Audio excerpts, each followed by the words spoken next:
அன்பான நண்பர்களே, உலகத்துல நம்ம பார்த்தோம்னா எல்லாரும் உலகத்துல பிறக்கும் பொழுது ஒரு பிறந்த நாள் இருக்கும், மரிக்கும் போது சாவு நாள், மரித்த நாள் இருக்கும். இயேசு கிறிஸ்து நம்ம எல்லாவற்றையும் உருவாக்கினவர். உலக தோற்றத்துக்கு முன்னே நான் இருந்தேன்னு சொல்றார். அவர் இந்த உலகத்துல வந்தார். அவருக்கு பிறந்த நாள் உண்டு, இறந்த நாள் உண்டு, இன்னும் அவர் உயிரோடு இருக்கிறார். அதுதாங்க இயேசுனுடைய சூப்பர் பியூட்டி. நம்ம ஆண்டவர் சொல்றாரு, நம்ம உலகத்தில் நம்ம ஒரு வேலை செஞ்சோமானா கொஞ்ச நேரத்தில் என்ன ஆயிடும், டயர்ட் ஆயிரும். ரொம்ப ஸ்ட்ராங்காக இருக்கிறவங்க கூட இந்த காலத்தில் பார்த்தீங்கன்னா வீக் ஆகிடுறாங்க. ஆண்டவர் சொல்றார், ஃபுல் கெப்பாசிட்டியோடு அவர் வேலை செய்கிறாருங்க. 365 நாள் அவர் டயர்ட் ஆகிறதே கிடையாது. நம்மளாவது தூங்கிடுவோம் டயர்டானா, இயேசு கிறிஸ்து தூங்குறது கூட இல்லைன்னு சொல்றாருங்க. ஆனால் நம்ம என்ன சொல்கிறோம், ஆண்டவர் என்னை நினைக்கிறது இல்லை, என்னை மறந்து போயிட்டார் அவரு, எனக்கு எங்கே ஞாபகங்குது அவரை அப்படின்னெல்லாம் நம்ம பேசுவோம். அதுதான் இஸ்ரவேல் ஜனங்கள் கூட சொன்னாங்க.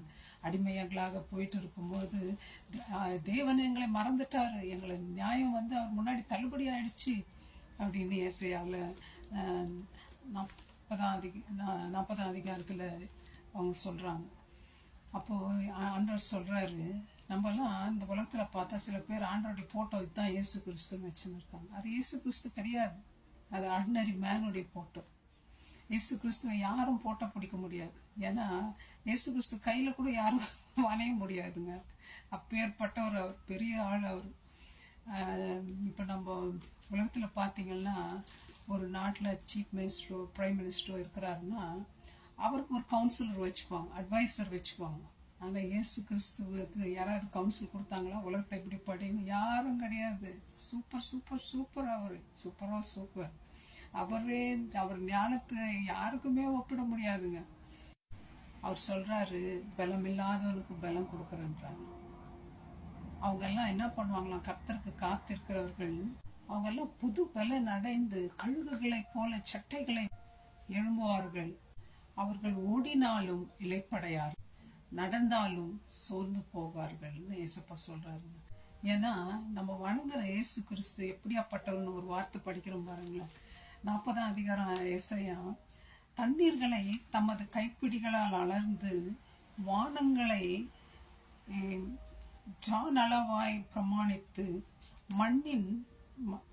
பூமியின் மண்ணை மரக்காலில் அடக்கி பர்வதங்களை துலாக்கோலாலும் மலைகளை தராசாலும் நிறுத்தத்தக்கவர் யார்? இப்படி யாருன்னா பண்ணியிருக்காங்களா? யாருமே கிடையாது. அப்பேற்பட்ட பெரிய ஆண்டவரை நம்ம வணங்குறோம். நம்ம போய் ஆண்டவர் என்ன மறந்துட்டாரு நினைக்கிறதுன்னு சொல்லலாமா? அவர் 365 நாள் நம்மளே நினைச்சிட்டு இருக்காருங்க. நீங்க எந்த கஷ்டத்துல இருந்தாலும், எவ்வளோ டயர்டா இருந்தாலும், நடக்க முடியாது இருந்தாலும், பேச முடியாது இருந்தாலும், என்ன வியாதி இருந்தாலும், நான் உங்களுக்கு சொல்றேன் ஃப்ரெண்ட்ஸ், அவரை மாத்திரம் நம்புங்க, அவரை கேளுங்க, அவருக்கு சண்டை போடுங்க, எனக்கு சுகம் கொடுங்க ஏசப்பான்னு. கண்டிப்பா உங்களுக்கு கொடுக்குறாரா இல்லையான்னு பாருங்க. நான் கூட நிறைய முறை எனக்கு ரொம்ப டயர்ட் ஆகிடும், கால் கஷ்டமாக இருக்கும், நடக்கிறதுக்கு ரொம்ப வேதனையாக இருக்கும்.